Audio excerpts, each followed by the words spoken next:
ఉగ్రవాదులు చివరికి ఈ కార్మికులను కూడా పనిచేసుకుంటున్నటువంటి కార్మికులను కూడా విడిచిపెట్టలేదు.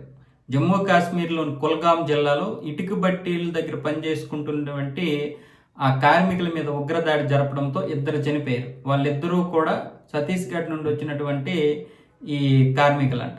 ఇటుక బట్టి దగ్గర పనిచేసుకుంటూ జీవనం కొనసాగిస్తున్నారు. వాళ్ళ మీద ఈ వెధవలు ప్రతాపం చూపిస్తున్నారు.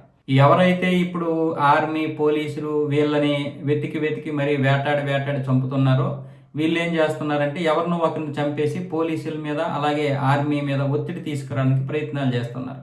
ఇంతకుముందు కూడా ఒక హెడ్ కానిస్టేబుల్ని చంపేశారు, హుస్సేన్ అనే హెడ్ కానిస్టేబుల్ని. అలాగా పోలీస్ దీని మీద ఒక ఒత్తిడి తీసుకొచ్చే ప్రయత్నం చేశారు.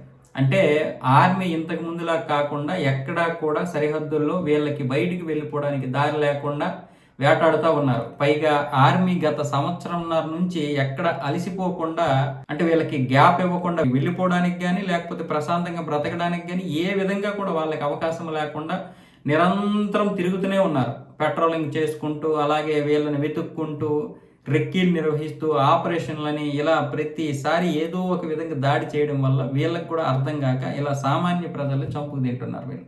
అయితే చాలా వరకు ఉగ్రవాదుల్ని వేరేశారు అక్కడ, చాలా వరకు. అంటే ఇంతకు ముందులాగా అయితే పరిస్థితి లేదు. జమ్మూ కాశ్మీర్ని పూర్తిగా కంట్రోల్లోకి తీసుకురావడానికి చూస్తున్నారు.